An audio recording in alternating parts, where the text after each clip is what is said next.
यहां पर छल मत कीजिएगा, यहां पर कपट मत कीजिएगा, यहां पर चतुराई मत दिखाइएगा। हमारी किशोरी जी बहुत भोली है, इसीलिए हमारे वृंदावन के मंदिरों में किशोरी जी का प्रत्यक्ष दर्शन नहीं है, क्योंकि हम चतुर बहुत हैं, हम छल बहुत है हमारे भीतर, हम कपटी बहुत हैं।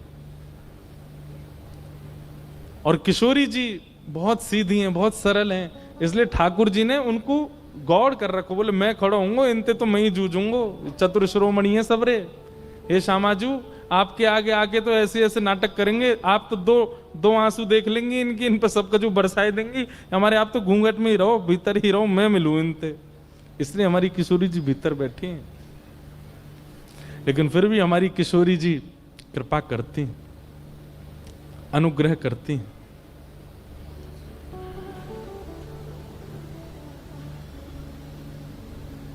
कृपा करती हैं, इसीलिए कहते हैं वृषभानु की किशोरी, सुनी गैया होते भोरी। प्रीत जान के हु थोड़ी, तोहे राखेगी शरण। मन भूल मत जइयो, राधा रानी के चरण। श्यामा प्यारी के चरण, महारानी के चरण। मन भूल मत जइयो, राधा रानी के चरण। पर छल कपट बाजी छोड़ करके, चतुराई बन के नहीं। हमारी श्री जी बहुत भोरी हैं, उनके सामने सरल बन के जाओ। आज श्री जी का नाम पूरा वृंदावन गा रहा है, और वृंदावन की वजह से पूरा विश्व गा रहा है, पर कहीं कहीं मन में भय होता है। छल से, कपट से, ईर्ष्या से, द्वेष से, राग से आप यदि इस नाम को गाएंगे, श्री जी कृपा तो कर देंगी, पर ठाकुर जी नाराज हो जाएंगे आप पे। पहले छल को विदा करो, पहले सरलता चित्त में लाओ। हमारे वृंदावन में एक सूरदास हुए, ये भी नेत्र नहीं थे, लेकिन ये भी सूरदास थे, इनको सूरदास सब कहते थे। ये वो वाले सूरदास नहीं है अष्टछाप के कवि, तो नेत्र नहीं थे। खूब यश गाया ठाकुर जी का, और ठाकुर जी प्रकट हो गए इनको दर्शन देने के लिए। ठाकुर जी जैसे प्रकट भये, मधुर सुगंधी आने लगी। सूरदास जी बोले, अरे भैया कहां ते सुगंधी आ रही है? ठाकुर जी बोले, सूरदास तुम्हारो भजन पूरा है गो, अब मैं आ गयो, साक्षात तुम्हारे सामने खड़ा हूं। सूरदास जी तो रोने लगे। ठाकुर जी बोले, अरे मेरे प्रकट हैवे पे पूरा विश्व प्रसन्न हुआ, तुम रो रहे हो, क्या बात है? बोले, मैंने यूं कही, युगल अइयो, दोनों अइयो, आप अकेले काई को आए? ठाकुर जी बोले, आंध रो या का पतो कि मैं अकेलो आयो, कि श्री जी आई है मेरे संग। तो ठाकुर झूठ बोल दिए, अरे बाबा तुम्हें ना पता, श्री जी बगल में ही बैठी है मेरे, और बोल या हमारे ना रही, कछु खा रही हैं, मुंह में कछु है, या हमारे बोलना है रही हैं, संग में ही आई हैं। सूरदास जी बोले, झूठ बोले लाला, मुते झूठ बोल रहा है। ठाकुर जी बोले, अरे मैं साची कह रहा हूं, सच में श्री जी बैठी हैं, कछु पा रही हैं, अब उनको विक्षेप ना देना चारो, संग में आई हैं श्री जी मेरे। सूरदास जी बोले, मुंह पे प्रमाण है कि श्री जी ना आई। ठाकुर जी बोले, कहा प्रमाण है? बोले, लाला अगर किशोरी जी आई होती ना, तो आते ही सबसे पहले मुंह को नेत्र प्रदान कर देती। मुंह को इतनी देर बिना नेत्रन के देखे ही नहीं पाती। लाला तू अकेलो आयो, तभी तक अभी तक आंध रोई हूं मैं। ठाकुर जी बोले, ऐसी कृपा है श्री जी की? बोले, हाँ। बोले, तो बाबा देखो मैं और तुम अकेले हैं, मैं अभी श्री जी बुलाऊं? बोला, हाँ ठीक है बुलाओ। हाँ हाँ, ठाकुर जी ने जैसी टेर लगाई, और टेर सुनकर के जैसे ही किशोरी जी प्रकट भई, किशोरी जी ने प्रकट है ही ठाकुर जी को देखो, और ठाकुर जी के बाद जैसे ही सूरदास जी को देखो, देखते ही किशोरी जी के हृदय में ऐसी भावना आई, अरे ये बिना नेत्र को है, और श्री जी के मन में जो आवे सोई पूरा हो जाए। जैसे ही सोची बिना नेत्र को, तुरंत सूरदास जी के नेत्र प्रकट है गए, और प्रकट है ही श्री जी के दर्शन कर लिए। सूरदास जी ने पहले तो दंडवत प्रणाम करी, दोनों युगल की परिक्रमा करी, खूब आरती उतारी, नजर उतारी, चित्त में बसा लिए, और सब करवे के बाद अंत में बोले, देख ले लाला। मैंने कही ना, श्री जी आती वो इतनी भोरी है, प्रकट रहती सबसे पहले नेत्र देती मुझे। लाला तू 20 मिनट मेरे सामने खड़ो रहो अकेलो, पर श्री जी तो एक क्षण भी ना रह पाए। ये हमारी श्री जी है, ये हमारी किशोरी जी। तो इतने सीधेपन को फायदा ना उठानो। हम तो भैया निवेदन करें कि पहले स्वयं को सत्संग के माध्यम से सहज बनाओ, सरल बनाओ, निष्कपटी बनाओ, अपने आप को ऐसा कर दो कि आप श्री जी के सामने जाएं, उनको कहीं आपके हृदय के भाव से पीड़ा नहीं हो जाए। इसीलिए हमारे वृंदावन में लाल जी ने श्री जी को गोपनीय कर रखा है, क्योंकि ठाकुर जी को हम पे भरोसा नहीं है कि हम उनके लायक हैं भी कि नहीं। खूब नाम जप करो, खूब भजन करो, भजन करके श्री जी के योग्य बनो, श्री जी के योग्य बनो। अच्छा एक बात बोलें, ऐसा कौन सा अवगुण है? देखो अवगुण सबके अंदर है, मेरे अंदर भी है, आप में भी है, सब में है, हम सब में अवगुण है, इसीलिए हम मानव हैं। पर ऐसा कौन सा अवगुण है जो सबसे ज्यादा अप्रिय है? उसको तो कम से कम निकालें, बाकी के अवगुण धीरे धीरे भजन मार्ग से ठीक हो जाएंगे। सबसे अप्रिय अवगुण कौन सा है किशोरी जी को? ईर्ष्या। कौन सा? ईर्ष्या। ईर्ष्या कब होती है?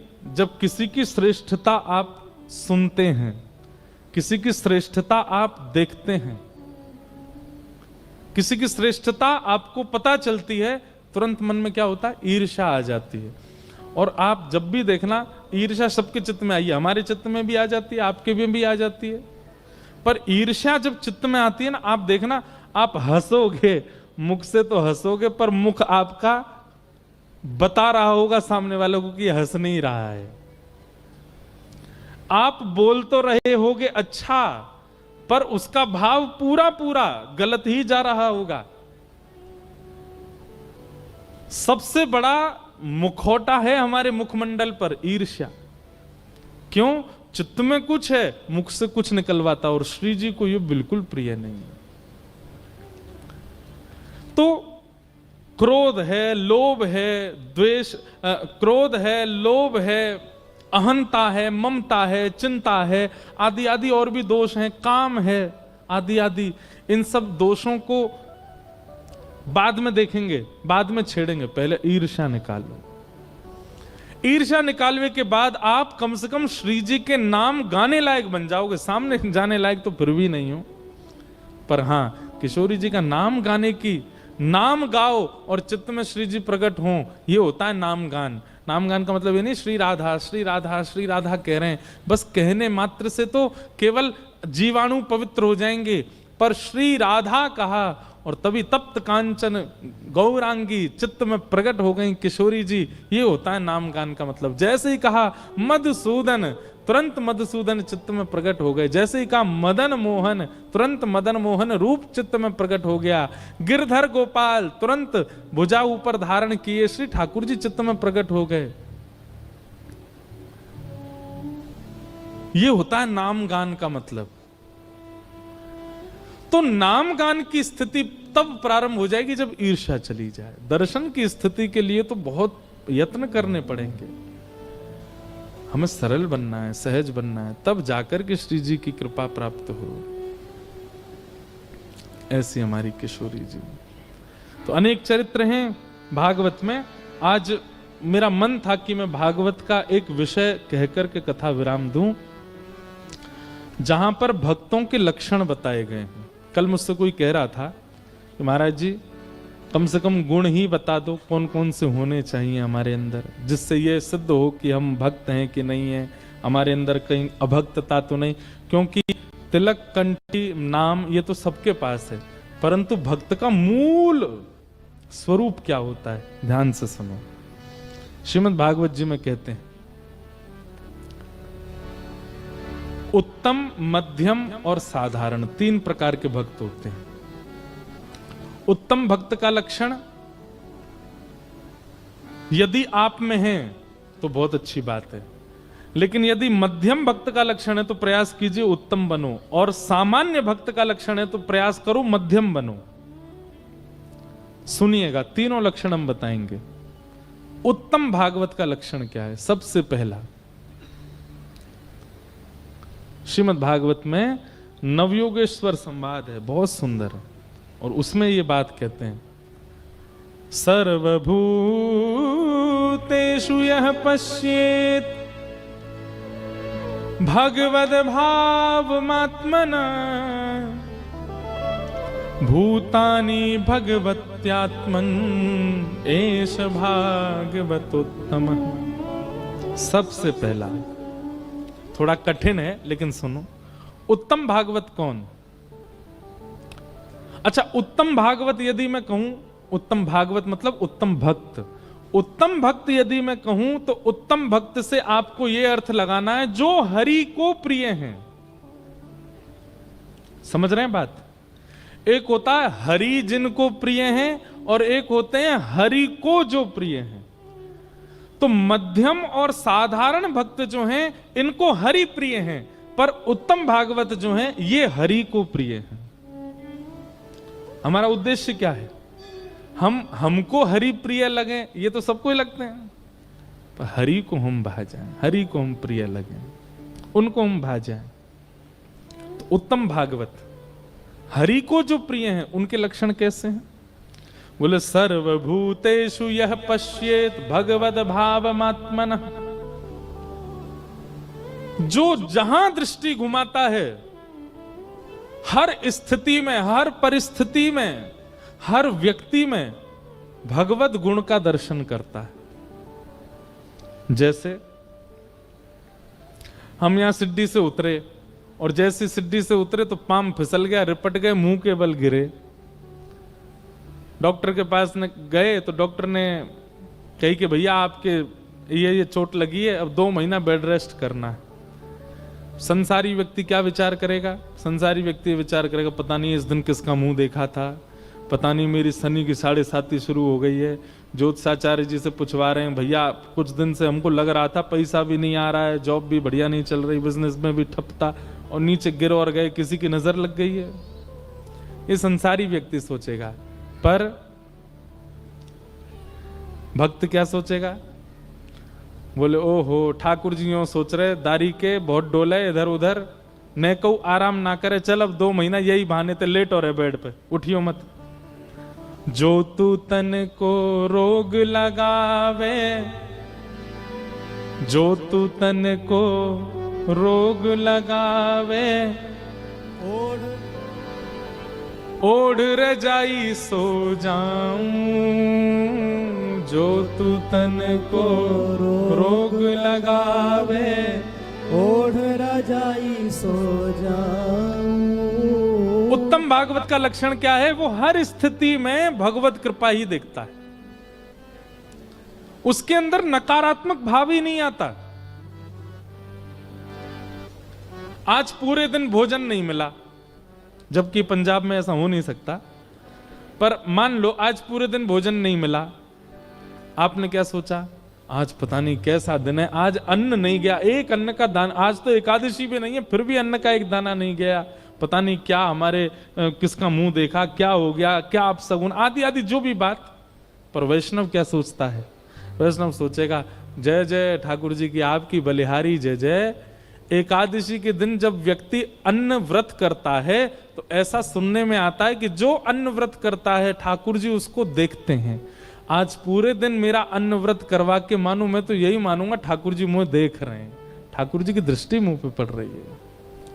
उसके प्रति कोई नकारात्मक भावना नहीं।